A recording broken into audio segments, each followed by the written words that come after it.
Deus eterno e todo-poderoso, nós queremos te agradecer pelo teu amor, pelo teu cuidado, mais uma vez, Senhor. Queremos te agradecer pela vida do Rafael, que hoje saiu andando do hospital, Senhor. Já está de alta, curado, restabelecido. E nós te damos toda a honra, glória, poder e majestade que lhe é devida, Deus. Muito obrigado por ouvir as nossas orações. Muito obrigado por ouvir o nosso clamor. Nós te agradecemos imensamente, Senhor, pela cura que o Senhor deu na vida do Rafael e restabeleceu a saúde dele em 100%.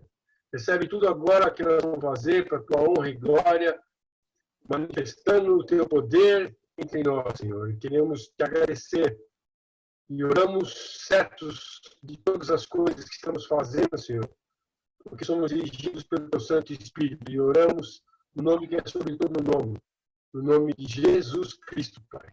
Amém. Quem vai fazer o louvor? Amém.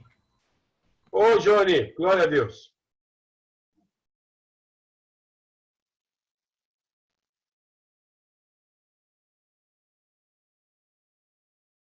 Paz do Senhor a todos.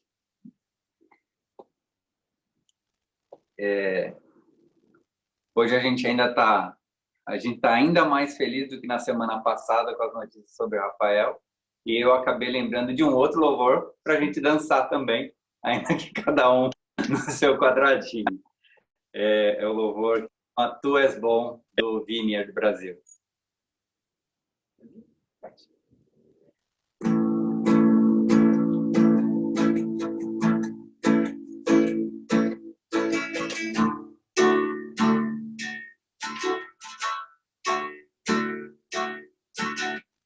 Em alta voz direi a todos contar tua bondade, não pode acabar. O teu eterno amor me acompanhará, não posso acreditar. Cantarei porque tu és bom, dançarei porque tu és bom, gritarei porque tu és bom pra mim, yeah.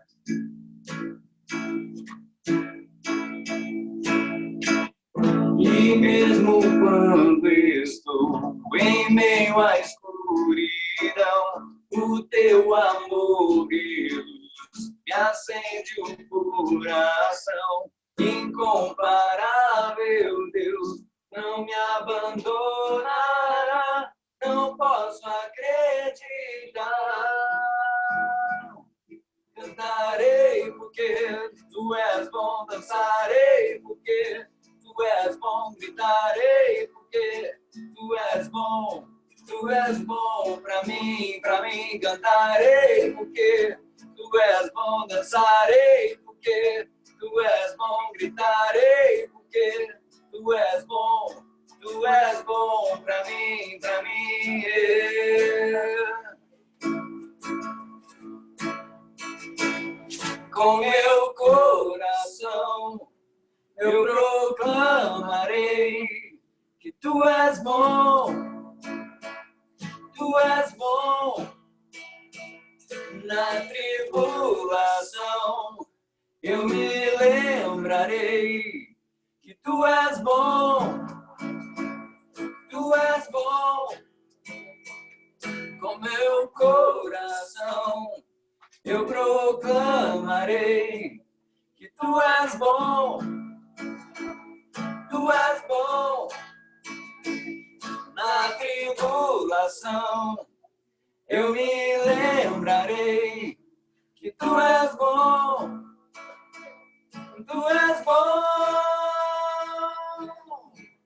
em alta voz direi, a todos vou contar, tua bondade eu sei, não pode acabar, o teu eterno amor me acompanhará, não posso acreditar. Cantarei porque tu és bom, dançarei porque tu és bom, gritarei Tu és bom pra mim cantarei, porque Tu és bom, dançarei, porque Tu és bom, gritarei, porque Tu és bom pra mim, yeah.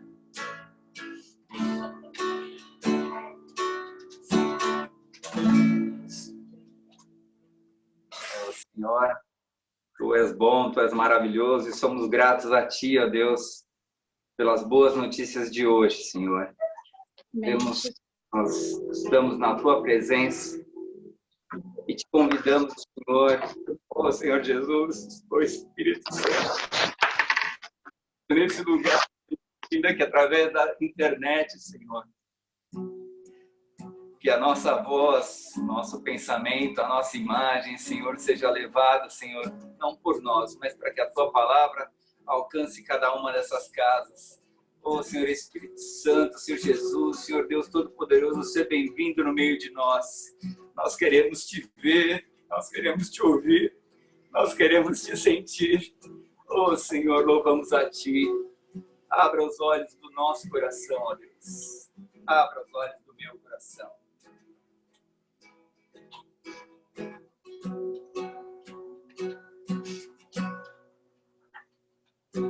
Abra os olhos do meu coração. Abra os olhos do meu coração. Quero Te ver.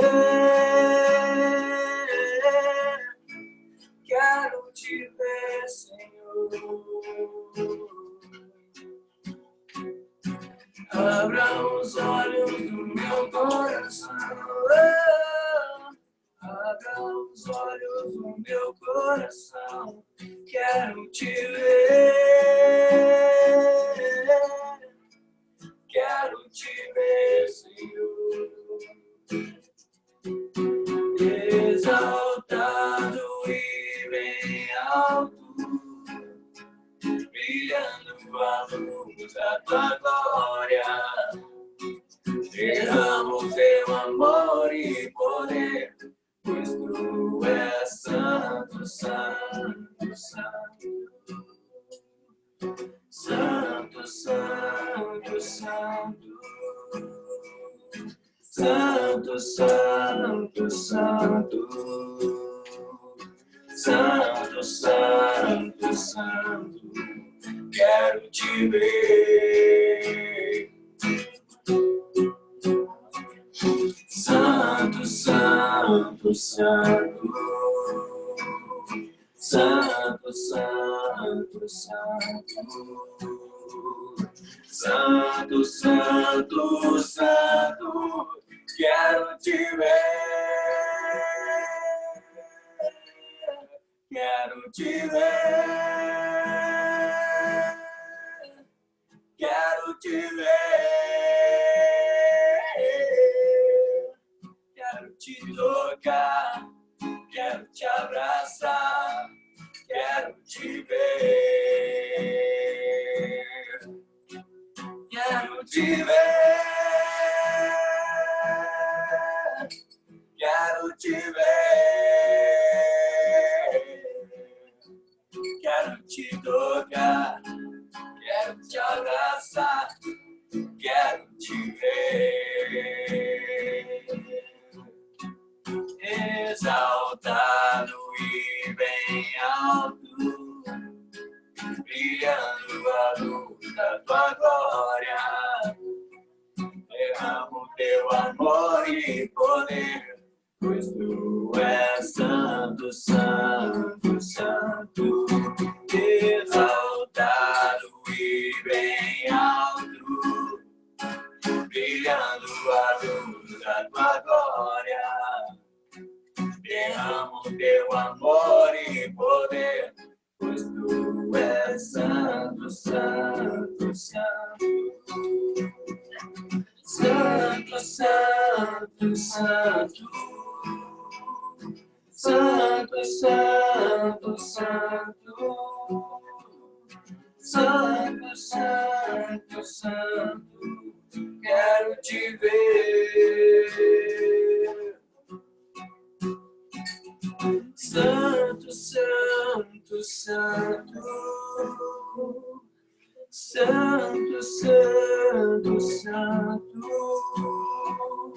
Santo, Santo, Santo, quero te ver.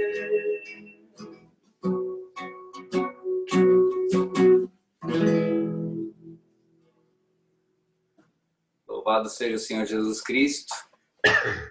Mais um louvor e aí a gente faz no final, então. Vamos à palavra. Rosi?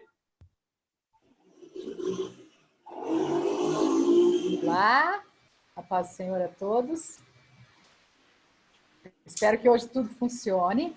Eu vim aqui para o Jardim das Oliveiras para trazer a palavra do Senhor debaixo de uma oliveira. Achei bem de acordo, bem aconchegante, né? Tem até uma sombra em cima da minha cabeça. Então, eu vou começar a pregação de hoje. Vou compartilhar com vocês a minha tela.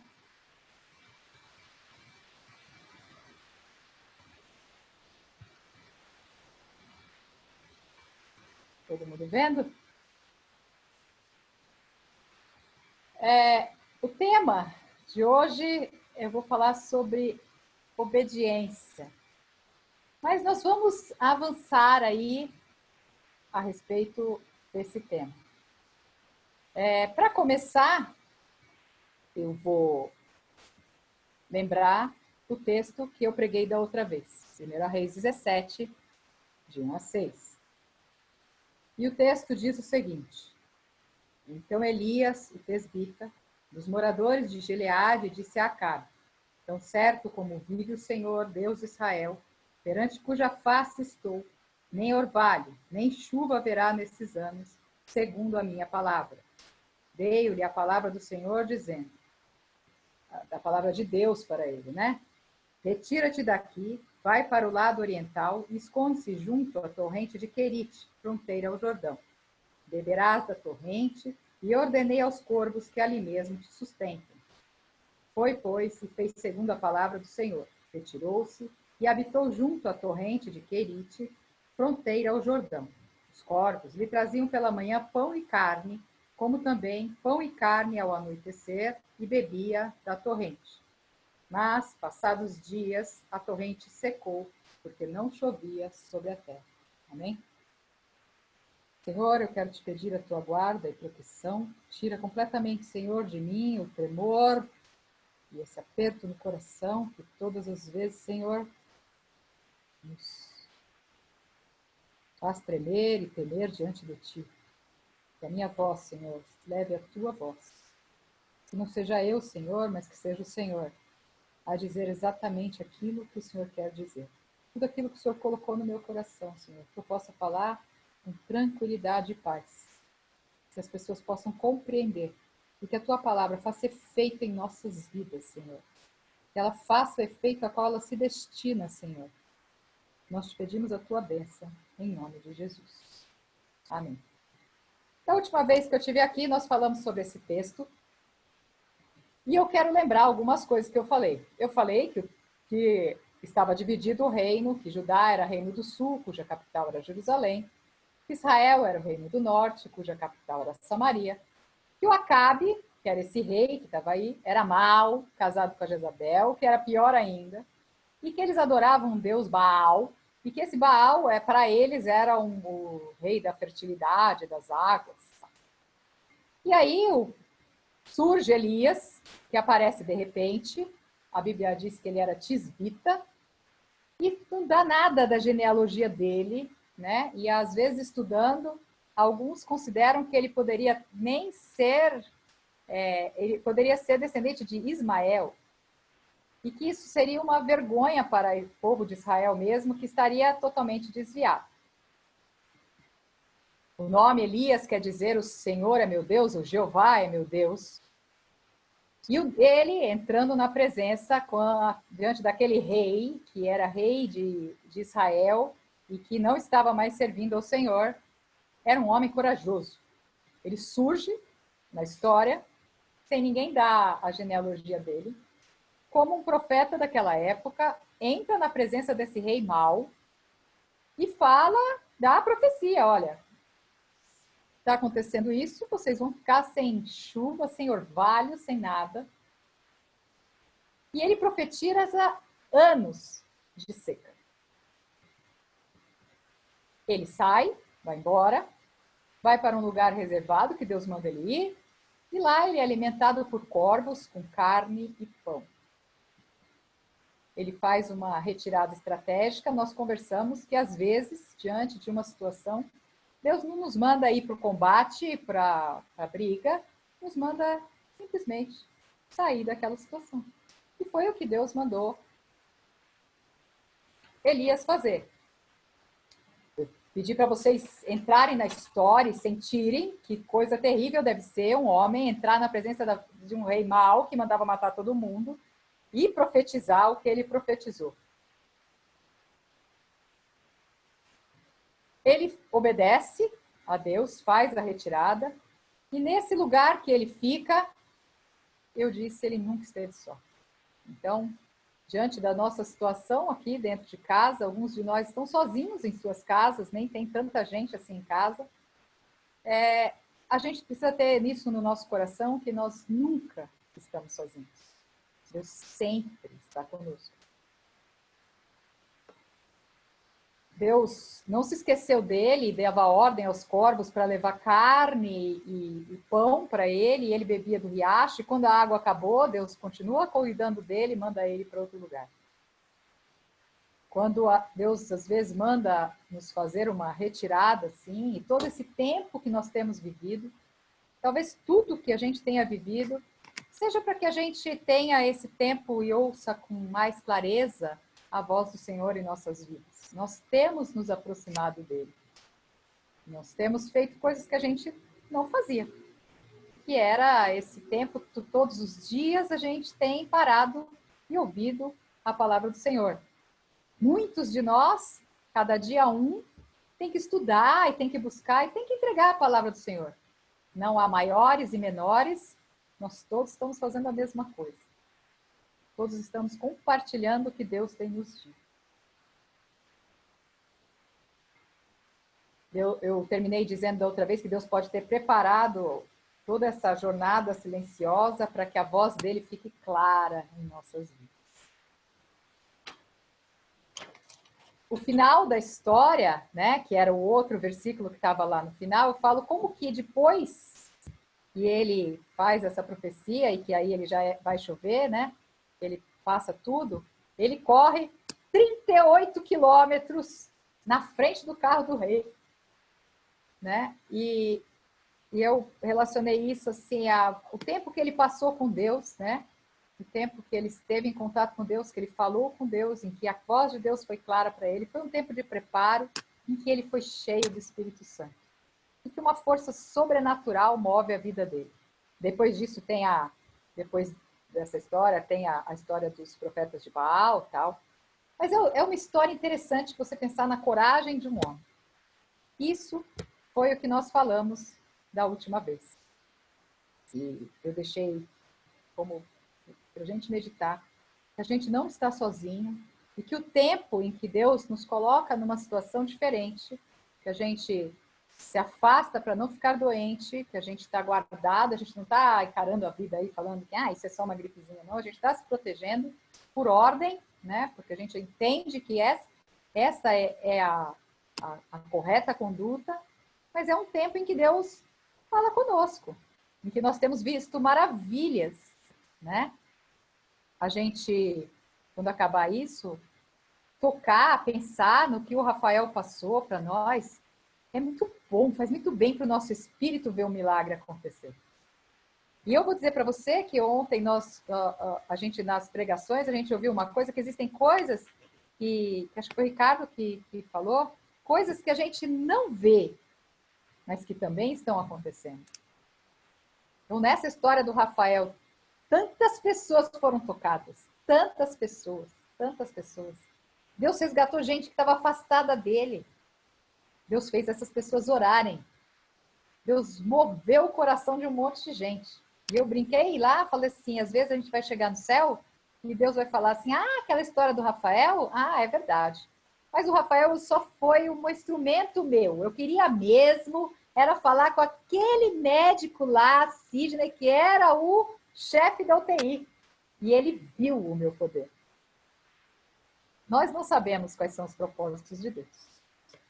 Então, esse foi o tema anterior. Para hoje, a pregação de hoje, nós vamos para um texto que está em 1 Reis 17, de 1 a 7. E vamos ler o texto. Então Elias, tesbita, dos moradores de Gileade, disse a Acabe: tão certo como vive o Senhor, Deus de Israel, perante cuja face estou, nem orvalho nem chuva haverá esses anos, segundo a minha palavra. Veio-lhe a palavra do Senhor, dizendo: retira-te daqui, vai para o lado oriental, esconde-te junto à torrente de Queirite, fronteira do Jordão. Beberás da torrente, e ordenei aos corvos que ali mesmo te sustentem. Foi, pois, e fez segundo a palavra do Senhor. Retirou-se e habitou junto à torrente de Queirite, fronteira ao Jordão. Os corvos lhe traziam pela manhã pão e carne, como também pão e carne ao anoitecer, e bebia da torrente. Mas passados dias, a torrente secou, porque não chovia sobre a terra. Amém? Que o Senhor nos guie através da palavra dele. Amém? Aí você me pergunta de novo, Rosílio, você já não fez até o resumo, você pregou, depois agora você fez o resumo, você vai falar disso de novo. A palavra é viva. E aquele dia, eu sofri, porque nada funcionou. Nada. Eu entreguei a palavra que o Senhor tinha colocado no meu coração, mas nada funcionou. E Deus me fez ficar no texto por mais uma semana. E eu falei para o Eduardo anteontem, ou segunda-feira, não sei, eu falei: Eduardo, eu quero de novo pregar. Aí o Eduardo falou: tá bom, quinta ou sexta? Eu falei: quinta. E nem ele sabe, mas nós vamos ficar no mesmo texto.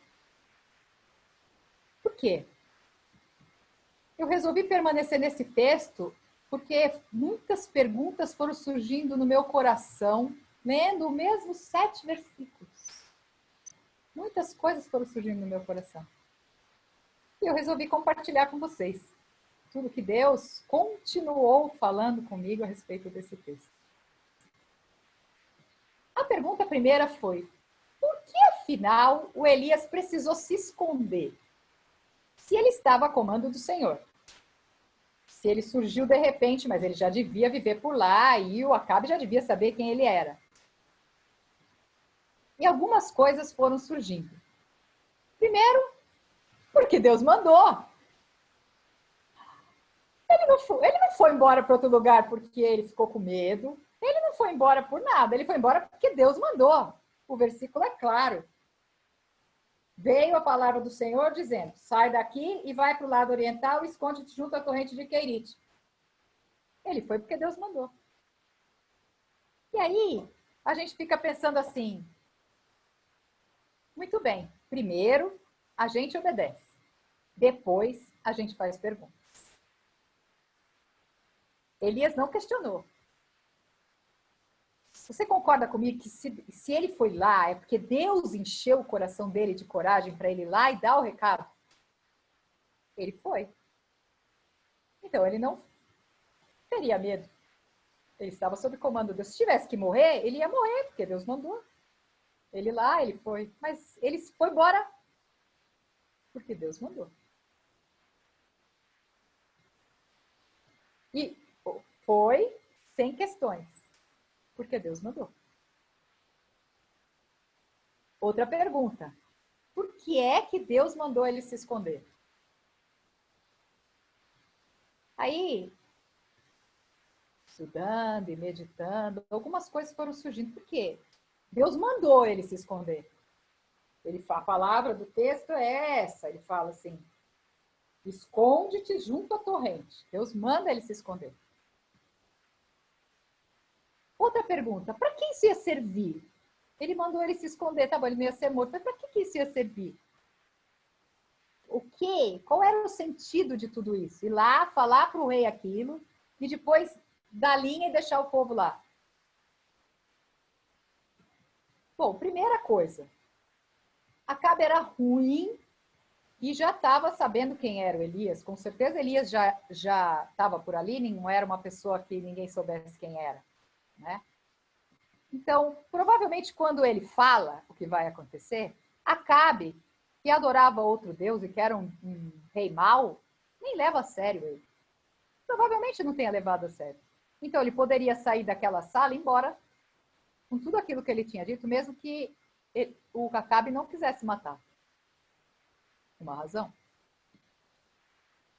Agora, para que isso vai servir?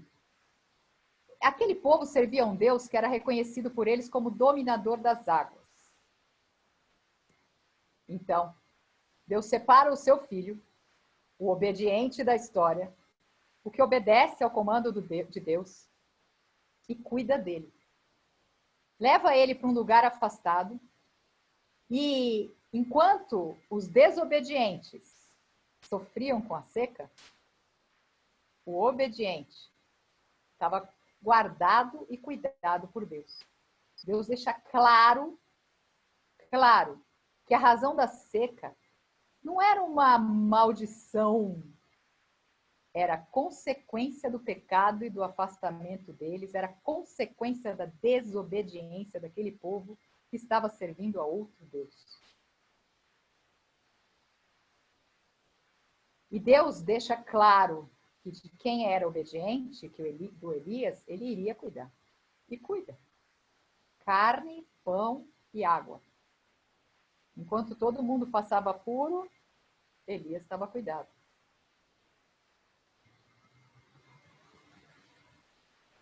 Ou seja, enquanto a desobediente e infiel nação estava com fome e sede, ele seria milagrosamente alimentado por poucos.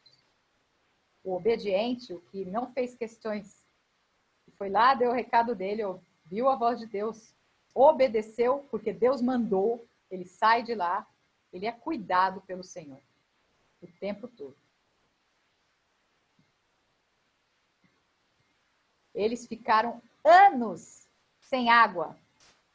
Nós estamos há pouco mais de 40 dias dentro de casa e a gente já começa a perceber que algumas coisas começam a fazer falta. Eles ficaram anos sem água. Imagina como ficou a economia daquele lugar. Sem água, sem produzir nada, sem ter o que comer, sem ter o que plantar, porque era tudo seco. 3 anos e meio sem água. Aí você vai falar assim, eles aprenderam? Eles se curvaram? Não se arrependeram. Não se arrependeram. Depois tem toda a história dos profetas de Baal, mas é interessante pensar que uma nação inteira ainda teve que ver toda aquela manifestação. Porque nesses anos eles não viram que eles estavam passando por aquilo por conta da desobediência. Porque a profecia era clara. Eles iam passar assim e por conta daquilo, porque eles estavam servindo a outros deuses. O nome do profeta já dizia tudo, né? Jeová é meu Senhor, Deus é meu Senhor. Enquanto aquele povo servia a Baal. Resumindo a nossa história. Então nós tínhamos vários pontos da primeira vez e agora nós vamos para outras coisas no mesmo texto. Obediência sem questionamento às ordens de Deus. Ninguém pode pegar um texto e ver uma ordem clara e tentar modificá-lo a nosso favor. A ordem de Deus foi clara e Elias obedeceu. Aprendemos com esse texto que temos que obedecer sem questionamentos. E que temos que obedecer porque a nossa desobediência traz consequências, como foi para aquele povo infiel que passou os anos de seca. As orientações de Deus sempre têm um propósito muito maior do que nossos olhos humanos podem perceber. A ordem de seca e de tirar Elias de lá e cuidar de Elias era para deixar claro a diferença que ele fazia entre quem o obedecia e quem não o obedecia. O propósito de Deus era manifestar, e ele não divide a glória dele com ninguém, que ele era o Deus de todas as coisas e não tinha outro Deus que era responsável pelas águas ou por aquilo. Era o Deus de Israel falando para Israel, falou: eu sou o Senhor, eu sou o que sou. Eu sou. Deus sempre manifesta a sua glória e nunca divide com ninguém, e ele manifestou a glória dele. Enquanto eles achavam que aquele Deus Baal era o dono da água lá e da fertilidade, Deus simplesmente fecha as águas e mostra que é ele que é o Deus de todas as coisas, Senhor de todas as coisas. A desobediência é a razão de todos os males. Se a gente for parar para ler a Bíblia, aí a gente vai ver que sempre a desobediência traz consequência para as histórias. Sempre, sempre. Todo texto, desobediência, desobediente, consequência. Desobediente, consequência. Se somos obedientes, estamos sob a proteção de Deus. Não vai faltar nada para você. Você vai comer, você vai beber, você vai passar pelas fases difíceis, você vai passar pela quarentena. Deus vai dar um jeito da provisão chegar na sua casa. Deus vai levantar quem te ajuda. Se a questão é espiritual, ele vai te fazer alguém te ligar. Se a questão é emocional, ele vai fazer alguém falar com você. Se é financeira, ele vai levantar o recurso para você. Ele sempre cuida de você. Mantenha-se obediente. E mais uma coisa que a gente aprende, que nem sempre as pessoas reconhecem e aceitam a soberania de Deus, mesmo diante das suas manifestações maravilhosas. A gente vê aqui, e a gente pode pensar na multiplicação dos pães, e a gente pode pensar nos milagres de Jesus, e a gente pode pensar que como é que alguém não enxerga Deus diante de um milagre como o do Rafael? Como é que alguém não enxerga Deus diante das coisas que a gente vê acontecer? Como? Sabe, há muitos anos atrás, a minha filha Bruna teve um derrame pleural e ela ia fazer 5 anos. E o dólar estava 1 para 1, era a nossa primeira viagem, a gente ia para os Estados Unidos. E ela ficou doente naquela semana. Nós fizemos um raio-x, fizemos 6 raios-x no Fleury, e o laudo era derrame pleural.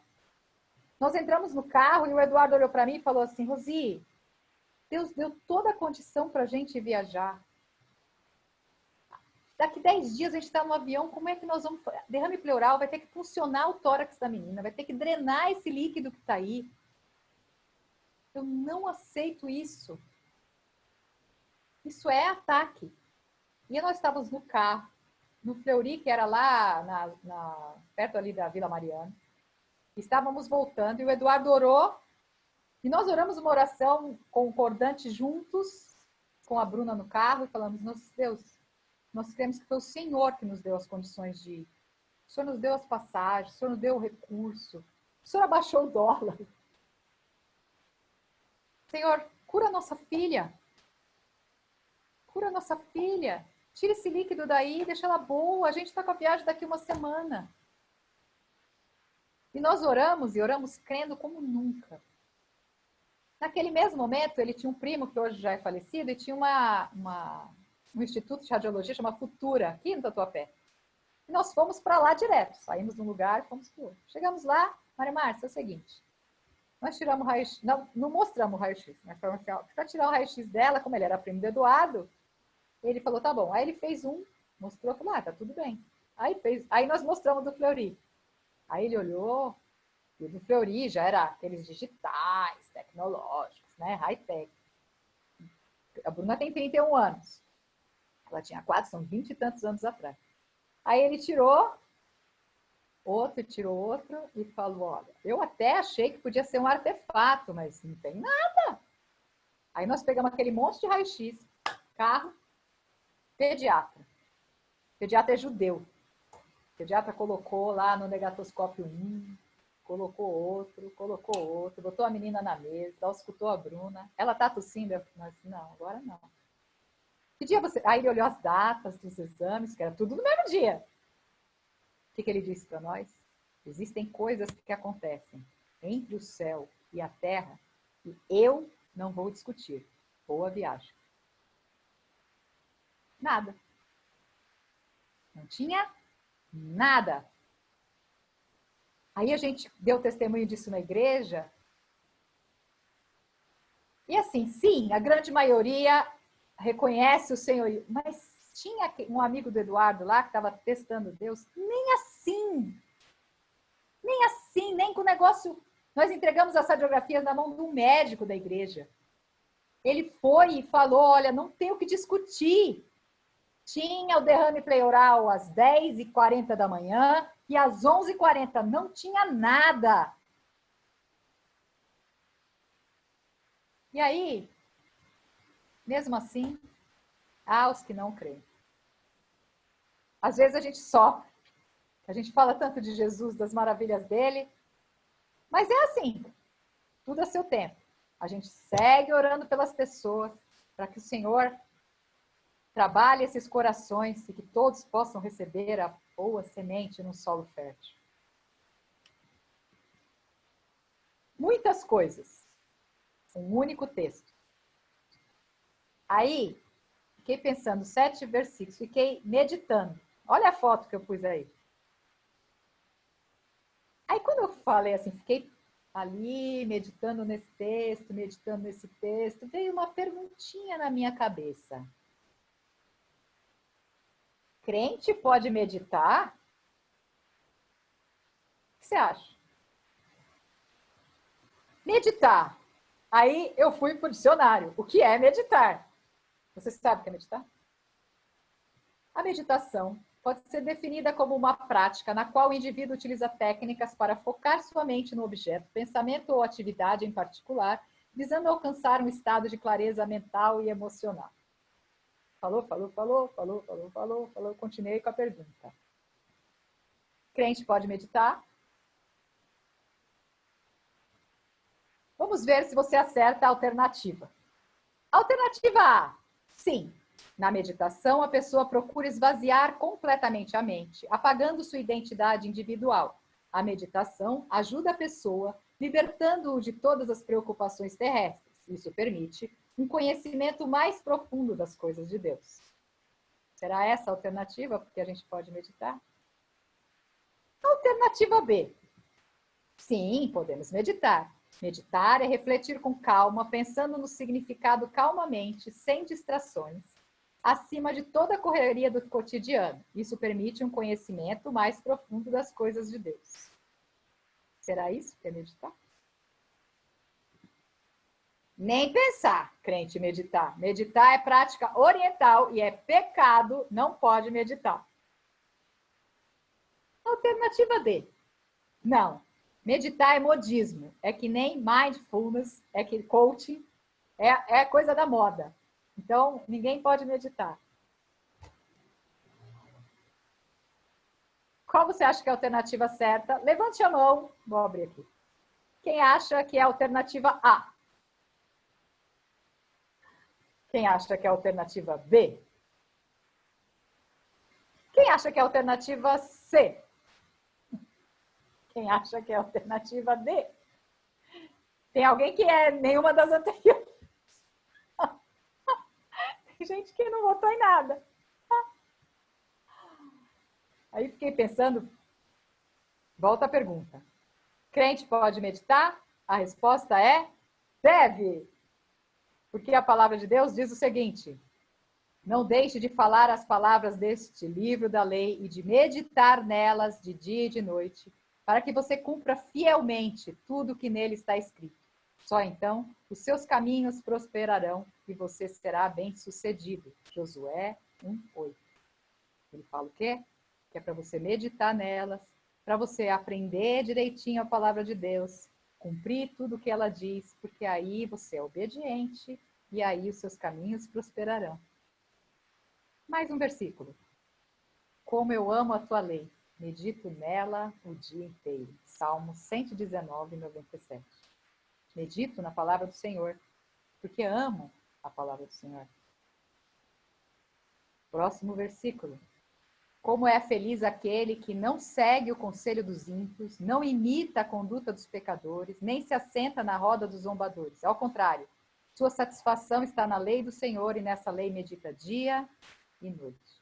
Salmos 1, de 1 a 2. Meditar da forma bíblica, sim, é a nossa obrigação.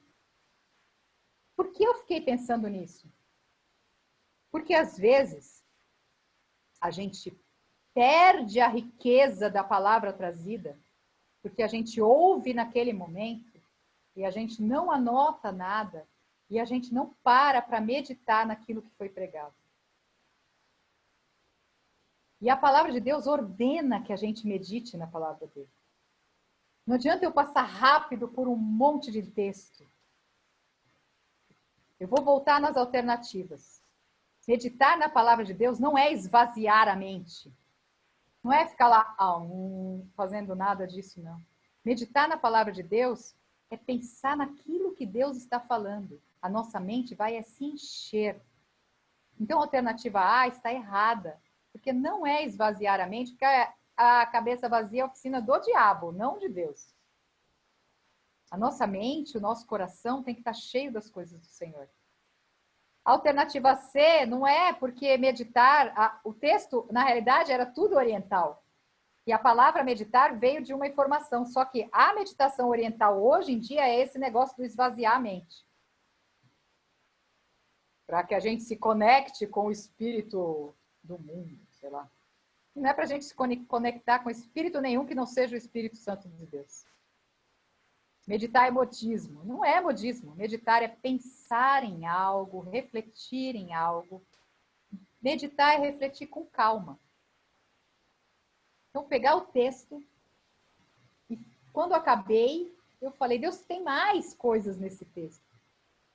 Muitas vezes, parei para pensar que muitas vezes eu sou surpreendida por uma pregação de um texto que eu já li milhões de vezes e o pastor fala uma frase que eu falo, nossa, eu nunca tinha pensado nisso. E aí, daí o tempo, e você ouve o mesmo texto e novamente no seu coração você ouve uma coisa e fala, nunca tinha pensado nisso. Textos conhecidos, não textos raros. Eu tenho visto que o meu versículo favorito tem feito história aí na igreja. Eu falo que o meu versículo favorito é Naum 1:7. O Senhor é bom, uma fortaleza no dia da angústia, e conhece o coração daqueles que nele confiam. E eu vejo as pessoas replicarem e falarem do versículo, e eu falo, como é bom quando um versículo faz a modificação, porque é um versículo de confiança, de reconhecimento do senhorio de Deus, que ele é bom, mas ele conhece que eu confio nele. Ele sabe isso. A meditação cristã procura focar a atenção em Deus e na sua palavra, pensar sem distrações, com calma. Assim, nosso relacionamento com Deus se torna mais profundo. Meditar é mais do que apenas ler a Bíblia, ganhando apenas um conhecimento superficial. Eu conheço aquela história, mas o que ele queria dizer com aquela história? Quantas milhares de coisas Deus quer dizer com 7 versículos? O quê? Onde está as riquezas? Onde está? O que mais se tem aí? Meditar é refletir com calma, pensando no significado de cada palavra e deixando o Espírito Santo guiar nossos pensamentos. Meditar é dar prioridade ao momento de leitura da palavra, sem correr. Meditar é ordem. Meditar fala que é para meditar na palavra de Deus, dia e noite, o tempo todo. Porque isso vai trazer para a gente uma palavra, uma promessa de que Ele vai estar guardando a nossa vida, porque seremos obedientes.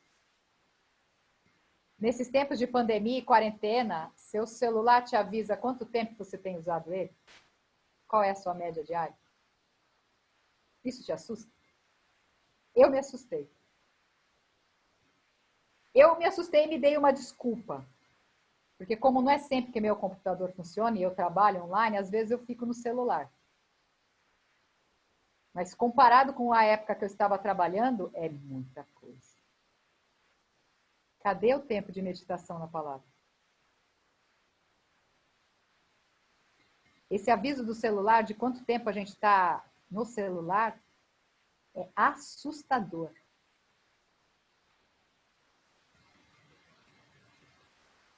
Tudo bem, eu posso ter passado uma parte dessas horas tentando ler alguma coisa a respeito para pregar, para falar. muita coisa por causa do Rafael, atrás das coisas, conversando, falando com a Taína, falando com o Anderson, falando com a Cristiane, falando com o Ricardo, falando com todo mundo que estava por trás disso. Sim. Mas é muita hora, gente. Deve dar umas 8 por dia. É muito tempo. Me assustou. Agora, já para essa semana, já caí para 3. Falei, aprendi a lição. Aprendi a lição. Então, vamos lá? Regrinhas. Como é que a gente medita como cristão? Primeiro, precisamos procurar um lugar calmo da nossa casa. Para meditar, precisamos de paz. Jardim das Oliveiras. Vem para cá. Preciso pensar aonde vou estar para meditar. Alguns têm filhos pequenos, talvez seja o horário da madrugada. Os que não têm filhos pequenos, mais fácil procurar um lugar silencioso, que é a nossa grande maioria.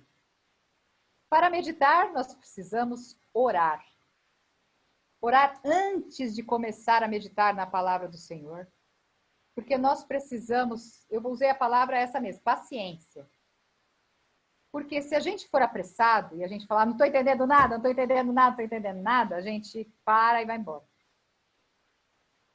E a gente não pode fazer assim. Então, antes a gente tem que orar e pedir que o Espírito Santo de Deus nos guie ao entendimento daquela palavra. Que ele fale conosco. Que a gente consiga perceber. E não é para mudar de texto. Fica lá naquele texto. Fica lá e anota e procura e lê de novo. Se você tem uma concordância, uma Bíblia explicada versículo a versículo. Se você tem uma Bíblia de estudo, sempre tem um negocinho escrito do lado. Se você não sabe quem é aquela pessoa, vai buscar, né? Leia a Bíblia com cuidado para entender o significado. Leia a mesma passagem várias vezes. Presta atenção no significado das palavras. A gente, como a Nália, curte, se diverte vendo o Ricardo trazendo a palavra no grego ou no hebraico e a tradução dela. Mas a gente tem que aprender a ler pensando no significado de cada palavra. Por que Deus usa aquele termo? E aí a Bíblia tem uma listinha atrás de concordância que a gente pode falar, olha, usou aqui, usou ali, usou lá, a mesma palavra. Use a imaginação.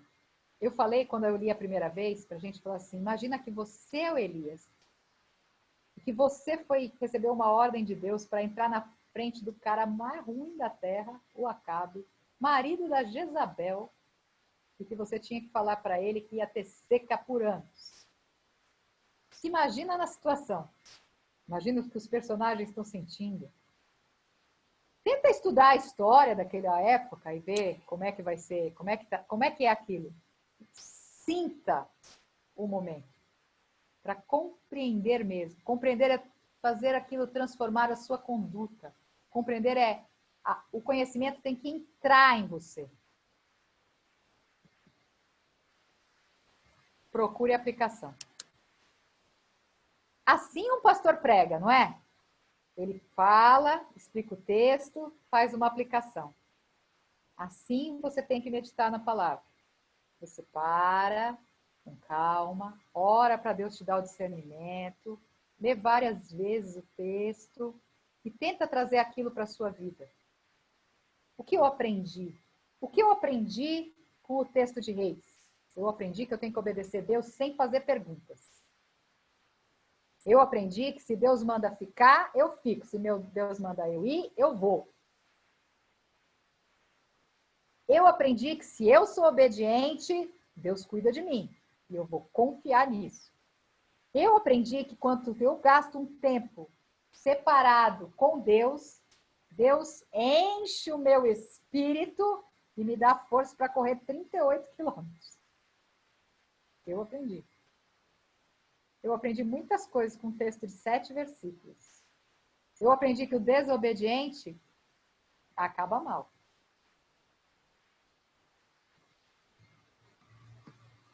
Como o texto pode mudar o meu relacionamento com Deus ou com as outras pessoas? O que o texto está me dizendo? Assim, fiz aí uma listinha de como meditar como cristão. A ideia de voltar ao texto. E o que Deus queria que eu dissesse para todos é que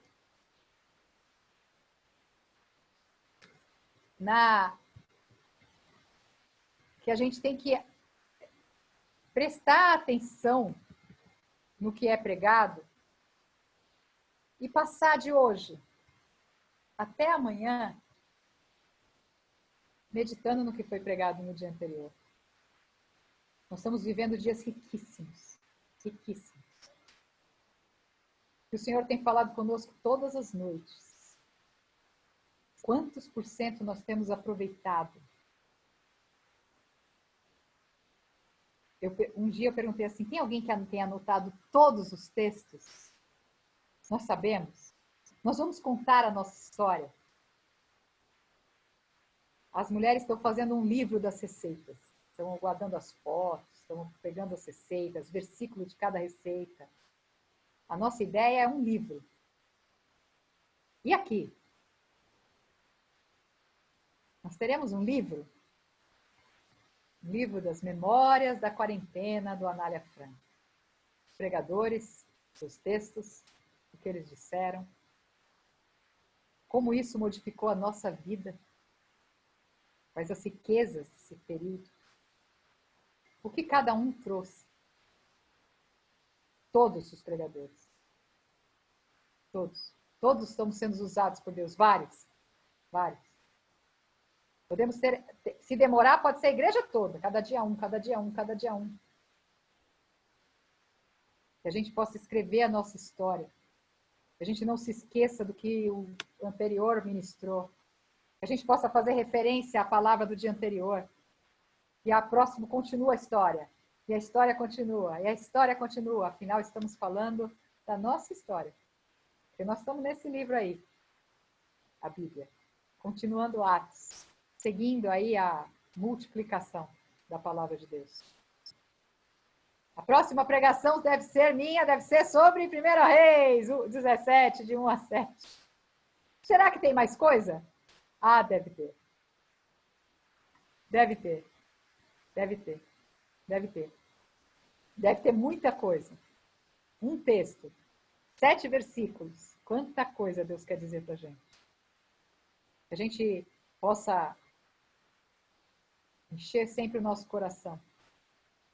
E prestar atenção no tempo que nós estamos vivendo. Porque a palavra de Deus não está na minha boca ou na sua boca, está na boca de todos nós, todos sendo profetas do Senhor e falando do que Ele quer dizer. E Ele entrega para um, entrega para outro, entrega para um, entrega para outro. Que riqueza temos nesses dias. Que riqueza. Vamos aprender a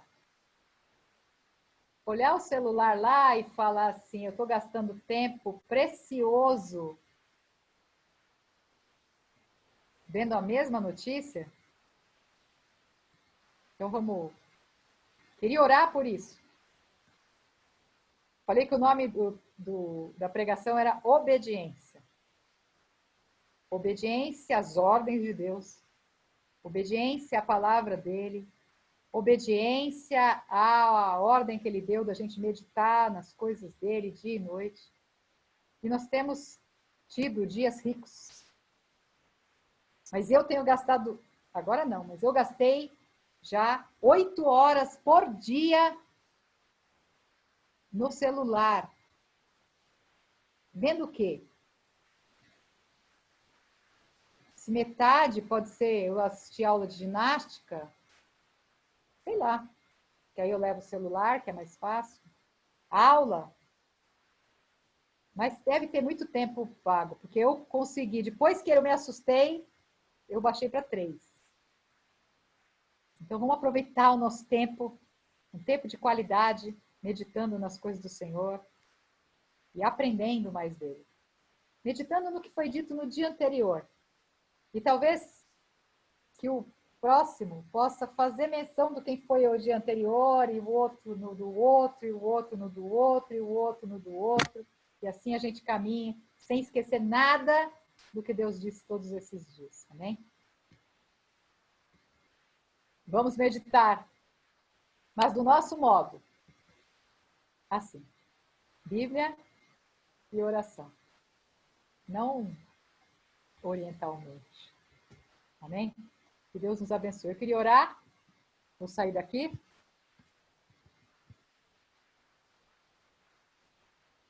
Espero ter trazido o que o Senhor tinha para nos dizer essa noite. Peço perdão por demorar mais do que o solicitado, mas foi isso que Deus colocou no meu coração. E queria orar por isso. Senhor, nós queremos te agradecer, Senhor. Te agradecer porque o Senhor nos exorta, o Senhor nos coloca, Senhor, diante do Senhor com amor de Pai, simplesmente para nos dizer, fala comigo. Ouça a minha voz. Entrega teu tempo para mim e medita na minha palavra. Senhor, o Senhor simplesmente quer nos dizer, veja o que estou dizendo. Ouça, porque eu sou Deus. Senhor, nós reconhecemos isso. Te pedimos perdão, Senhor, pelo tempo desperdiçado, pelas vezes em que nós nos distraímos e não ouvimos o que o Senhor queria dizer, por todas as anotações que nós não fizemos, por todas as vezes que nós simplesmente, Senhor, nos desligamos da Tua voz. Tem misericórdia das nossas vidas, Senhor. E que possamos, Senhor, nesse período todo que o Senhor tem nos aproximado de Ti, nós possamos aprender mais e mais do Senhor. Que possamos ouvir a Sua voz, Senhor, de todos os pregadores que o Senhor tem levantado, Senhor. Na voz de cada irmão. Fala conosco, Senhor. Nós queremos ouvir a Tua voz. Fala conosco, Senhor, porque nós queremos aprender das Tuas coisas. Fala conosco, Senhor, porque nós queremos Te obedecer e meditar na Tua palavra dia e noite. Fala conosco, Senhor. Fala, Senhor, porque Teu servo te escuta. Fala, Senhor. Nós ouvimos o Senhor chamando a nossa atenção, puxando as nossas orelhas. Nós ouvimos, Senhor, o Senhor chamar o nosso nome. Nós sabemos, Senhor, que o Senhor nos dá todas as ferramentas e as condições e os recursos para que nós possamos usar de maneira correta, Senhor. Que nós possamos, Senhor, aprender mais e mais de Ti. Que nós possamos, Senhor, terminar esse período, Senhor, em que podemos ter tempo de qualidade com o Senhor, todos os dias, Senhor. Que nós possamos estar cheios do Espírito, prontos para correr quilômetros, Senhor. Quilômetros, Senhor. Espiritualmente falando, que nós estejamos fortes, Senhor. Fortes, Senhor. Que nossa face, Senhor, brilhe, porque tivemos com o Senhor. Que a gente possa, Senhor, resplandecer a Tua glória, Deus. O Senhor tem nos colocado como espelhos e tem limpado a nossa vida.